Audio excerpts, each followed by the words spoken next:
पूरा कंफ्यूजन है। US markets नीचे गिरी जा रहे हैं, इंडियन मार्केट्स तभी भी ऊपर चढ़ी जा रहे हैं। मतलब आप ये स्टार्ट देखो, डाउ जोन्स -7.68%, S&P 500 -17%, नैस्डैक -28%, जहां पे निफ्टी और सेंसेक्स दोनों 5% से ऊपर है। क्यों? क्या लॉजिक है इसका? बहुत डीप लॉजिक है, अभी मैं समझा रहा हूं, चलो।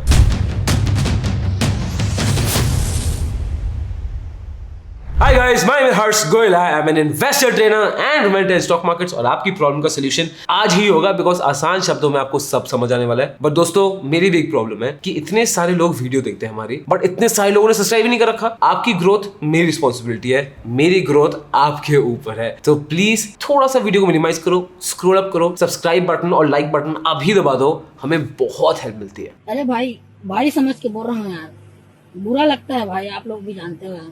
सबसे पहली चीज है इन्फ्लेशन। अब इन्फ्लेशन आप देखोगे हमेशा डेवलप्ड कंट्रीज का कम होता है in comparison to developing countries. USA का inflation ideally should always be lesser than India. Logic क्या है? लॉजिक मैं आपको समझाता हूँ। अब इन्फ्लेशन होता कब है? किसी भी इकोनॉमी में जब डिमांड ज्यादा है, सप्लाई है कम, तो चीजों का दाम बढ़ता रहता है, उसको बोलते हैं इन्फ्लेशन। अब डेवलप्ड इकोनॉमीज में लाइक यूएसए डिमांड इतनी ज्यादा नहीं रहेगी। व्हाई? वहां पे सबके पास टीवी है, सबके पास जूते हैं, सब एक बेसिक लिविंग लाइफ स्टैंडर्ड जी रहे। But in a developing country like India, लोग शायद पहली बार टीवी खरीदेंगे, शायद पहली बार जूते खरीदेंगे, शायद पहली बार टूथपेस्ट, शैम्पू, साबुन जैसी चीजें यूज करेंगे। तो demand in a developing country is generally always higher, तो इसके inflation also higher. Simple logic है। बट अक्टूबर 2022 में कंज्यूमर प्राइस इन्फ्लेशन आया था, जिसमें 30 सालों में पहली बार ऐसा हुआ है कि यूएस का inflation is higher than India. US का inflation was reported at 7.7% and India का इन्फ्लेशन वाज रिपोर्टेड एट 6.7%। ये बहुत ज्यादा अलार्मिंग फैक्ट है। अब इसका सोल्यूशन क्या है? बड़ा सिंपल है। जो डिमांड ज्यादा है ना, डिमांड को कम कर दो, इन्फ्लेशन कम हो जाएगी। अब डिमांड कम करने का सबसे सिंपल सोल्यूशन क्या है? बैंक इंटरेस्ट रेट को बढ़ा दो। बाय द वे, जब मैं बैंक इंटरेस्ट रेट बोल रहा हूं, मैं लोन्स की भी बात कर रहा हूं, मैं डिपॉजिट्स की भी बात करो। ये मानते हैं supply demand, bank interest rate बढ़ गए, गाड़ी का लोन महंगा पड़ेगा, किसी और चीज का लोन महंगा पड़ेगा, डिमांड कम हो जाएगी। आप देखोगे फिक्स डिपॉजिट में बड़ा अच्छा इंटरेस्ट रेट मिल रहा है, अब वहां सेविंग में डाल दोगे, डिमांड और कम हो जाएगी, इन्फ्लेशन कंट्रोल में आएगा। बट इसी का बहुत ऑपोजिट रिएक्शन होता है फॉर द कंपनीज। जब बैंक इंटरेस्ट रेट्स बहुत ज्यादा बढ़ जाते हैं, उनकी प्रॉफिटेबिलिटी आधी रह जाएगी, वो एक्सपैंड नहीं कर पाएंगे, अपनी प्रोडक्शन कम कर देंगे। ये करेंगे तो लोगों को नौकरी से निकाल देंगे, अनएम्प्लॉयमेंट बढ़ जाएगी, लोग कम कमाएंगे और दोबारा साइकिल कंटिन्यूस। इकोनॉमिक्स अगर आपको एक्चुअली समझ है ना, सिर्फ सिंपल दिमाग और लॉजिक इस्तेमाल करो। बड़े बड़े इकोनॉमिक शब्द, बड़े बड़े इकोनॉमिक थ्योरीज, बुक्स, उनको रखो साइड में, सिंपल लॉजिक सोचो, आप खुद हर चीज क्रैक कर लोगे। तो ये है बैंक इंटरेस्ट की कहानी। बढ़ाने से इन्फ्लेशन कंट्रोल पे आता है, बस को बढ़ाने से एक कंट्री की ग्रोथ रुक जाती है। Why?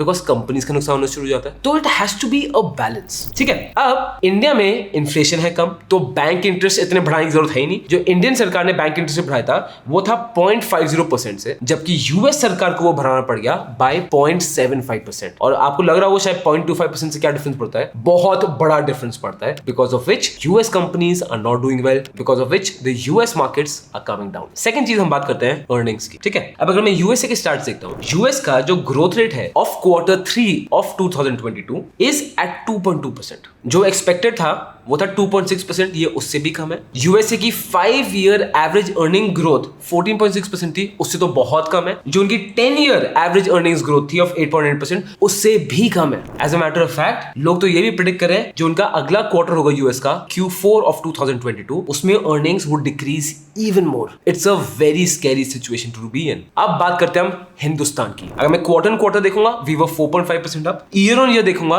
We were 2.8% up. Quarter on quarter से कंफ्यूज मत होना, ये होता है इस साल के quarter compare to last year quarter, और ईयर ऑन ईयर होता है इस साल कंपेयर टू लास्ट साल। तो इन सब चीजों से कंफ्यूज होने की जरूरत नहीं है, इसको सिंपल लॉजिक से सोचो, दैट्स इट। और अर्निंग्स की हम बात कर ही रहे ना, तो look at this chart. India की कंपनी की अर्निंग्स हैव बीन इंक्रीजिंग। हाँ, नीचे आई थी, बट आप करंट देखोगे ना, it is higher than the previous one, and seeing the world economic situation, this is at a very positive side. Third point आता है आर इंडियन गवर्नमेंट। हमारे देश में आदत पड़ गई कि हर चीज में सरकार को ब्लेम करते रहो। अच्छे पॉइंट की कोई बात नहीं करता, अच्छे पॉइंट मैं बताता हूँ। हमारी गवर्नमेंट ने ड्यूरिंग द कोविड टाइम्स ना बहुत ज्यादा स्मार्टली पे किया है। एंड अगेन, मैं सिर्फ इकोनॉमिक्स की बात कर रहा हूं, मैं और किसी चीज की बात नहीं कर रहा हूं। अब देखोगे, जब कोविड स्ट्राइक किया तो सरकारों ने क्या किया? They started launching stimulus packages.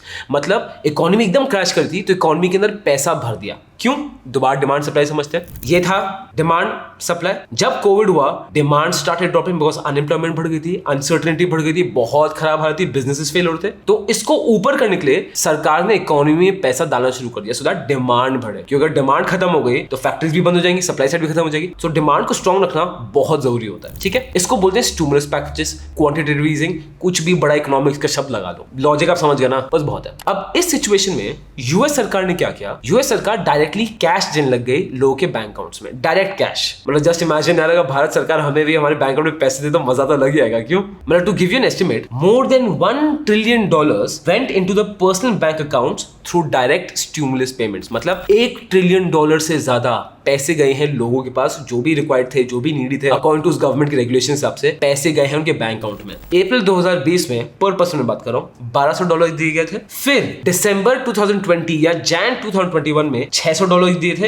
And in March 2021 $1400 were given more. यहीं पे इंडियन सरकार वाज वेरी स्मार्ट। उन्होंने क्या किया? स्टिमुलस पैकेज उन्होंने भी दिए थे, बट डायरेक्टली लोगों को पैसे नहीं पकड़ाए। उन्होंने ये पैसा दिया through schemes, through PLI schemes, through supplying food, to giving vaccines, to giving health care. इस सिचुएशन में पैसा दिया, डायरेक्टली पैसा उनके कंट्रोल में नहीं दिया, जिसके वजह से इंडिया में इन्फ्लेशन कांस्टेंट रहा। यूएस में हुआ क्या? इतना सारा सरकार ने पैसा भर दिया, सप्लाई तो यही थी, डिमांड इतनी बढ़ गई, इन्फ्लेशन और बढ़ गया, तो उनके लिए और भी नेगेटिव हो गया। दैट इज व्हाई हर छोटी चीज में इंडियन गवर्नमेंट को गाली देनी नहीं चाहिए। थोड़ा लॉजिकली सोचो, इन्होंने पॉजिटिव साइन भी बहुत किया। अगेन मैं सिर्फ करंट गवर्नमेंट की बात नहीं कर रहा हूं, मैं बोल रहा हूं जो भी गवर्नमेंट इकोनॉमिकली कुछ भी अच्छा करती है ना, अनफॉर्चुनेटली हमारी न्यूज में वो ज्यादा कवर ही नहीं होता। फोर्थ पॉइंट आता है डेट टू जीडीपी रेशियो। अब ये रेशियो क्या होता है? Basically total date upon total GDP. जितना रेशियो ये कम हो उतना बेटर होता है। इसका मतलब क्या हुआ कि कंपनीज मैन्युफैक्चर कर रही है, जीडीपी बढ़ रही है, एंड वो सही टाइम पे पैसे पे बैक कर रहे हैं, मतलब बैंक्स को पैसे टाइम पे वापस जा रहे हैं। एक इकोनॉमी ना मेजरली कब हिट होना शुरू होती है? जब बहुत सारे एनपीएस हो जाते हैं, नॉन परफॉर्मिंग एसेट, जो लोन लेके जाते नहीं है। बेसिकली एक इकोनॉमी अगर बहुत सारे विजय माल्या आ गए, वो इकोनॉमी की बैंड बच जाती है। अब हम इंडिया की बात करते हैं। इंडिया का डेट टू जीडीपी 15 साल के लो पर है, 15 year low at this point, which is a very positive sign. अब बात करते हैं इम्पेयर्ड लोन्स की। इम्पेयर्ड लोन्स वो लोन्स होते हैं जिसमें उम्मीद खो देते हैं कि यार इसमें प्रिंसिपल भी नहीं आएगा, इंटरेस्ट भी नहीं आएगा, कुछ नहीं आएगा, मतलब उसको एनपीएस ही मान लेते हैं। इंडिया के impaired loans in financial year 2018 were 12.4%, which is very high, but in financial year 2022 it is just 7.5%. It is amazing to see कि यार हमारा देश कितना स्ट्रॉन्ग परफॉर्म कर रहा है, एनपीएस कम हो रहे हैं, जीडीपी बढ़ रही है, अर्निंग्स बढ़ रही है। It is just beautiful. अब इस पॉइंट पे I also want to talk about the sponsors of this video, which is Fisdom। एक new age stock broking account है, और इनका एक बहुत ही इंटरेस्टिंग फ्रीडम अनलिमिटेड प्लान आया है, जहां पे बहुत सारे वेरिएंट्स हैं, बट जो मुझे वेरिएंट बड़ा इंटरेस्टिंग लगा कि 60 डेज के लिए यू पे देम 2499, जिसमें कोई इक्विटी डिलीवरी पे चार्ज नहीं आएगा, इंटरडे पे चार्ज नहीं लगेगा, फ्यूचर ऑप्शन में चार्ज नहीं आएगा, करेंसी डायरेक्टर्स में चार्ज नहीं आएगा। और अगर आप ट्रेडर हो जो कॉन्स्टेंट ट्रेड्स करता है, this plan is going to fall you much cheaper, and services यहाँ पे सारी है ही है। So check out Fisdom, link is in the description. अब बात करते हैं यूएस की, और हालत एकदम ही उल्टी है बेचारों की। यूएस में मुझे डेट टू जीडीपी का रेशियो तो नहीं मिला, बट जो मुझे मिला private debt upon nominal GDP. अब मैं ज्यादा डिटेल में नहीं चल रहा हूँ कि प्राइवेट डेट क्या होता है, नॉमिनल जीडीपी क्या होता है, थोड़ा ज्यादा कंफ्यूजन हो जाएगा, बट सेम ही है, जितना कम हो उतना बेटर होना चाहिए। यूएसए का private debt upon nominal GDP है 157.7%, और इंडिया का गेस करो कितना है? गेस करो, अरे गेस करो यार, इट इज 51.36। 157 एंड 51.36 जमीन आसमान का डिफरेंट है। मतलब बेसिकली हम 1/3 है of US. This is why India is strong. Fifth point है बैंक्स ऑफ द इकोनॉमी। अब किसी भी इकोनॉमी के लिए ना, अगर सपोज मान लो कि मेरी पूरी बॉडी की इकोनॉमी है, जो मेरे अंदर का नर्वस सिस्टम है ना पूरा, वो बैंकिंग सिस्टम है। अगर मेरा नर्वस सिस्टम ब्लॉक हो गया या काम करना बंद कर दिया, तो होगा क्या? मेरी पूरी बॉडी कोमा में। अगर बैंकिंग सिस्टम फेल कर गया, पूरी की पूरी इकोनॉमी कोमा में, ट्रांजैक्शन खत्म, लेंडिंग खत्म, फंडिंग खत्म, सब खत्म। सो बैंकिंग सिस्टम इज क्रूशियल, तो लेट्स अंडरस्टैंड दैट। अब बैंकिंग सेक्टर में आप देखोगे, या एक काम करते हैं पूरे फाइनेंस सेक्टर में लेते हैं। यूएस में इन सिंपल वर्ड्स ना बैंड बजी पड़ी है। अभी इनका second largest year on year decline आया है ऑफ 19.1%। Second largest 19.1%। और मैं तो फाइनेंस सेक्टर ऑन होल की बात कर रहा हूं। आप इस फाइनेंस सेक्टर के नीचे देखोगे ना, 4 out of 5 sectors have a decline more than 10%। मैं आपको एग्जांपल देता हूं। Insurance sector is down by 44%, consumer finance is down by 27%, capital markets is down by 21%, banks are down by 13%। हालत बहुत खराब है। अब इंडिया की बात करते हैं। इंडिया में banks have seen a growth in net profit of 61%। इसका मेजर रीजन है because NPS have cut down, और इसमें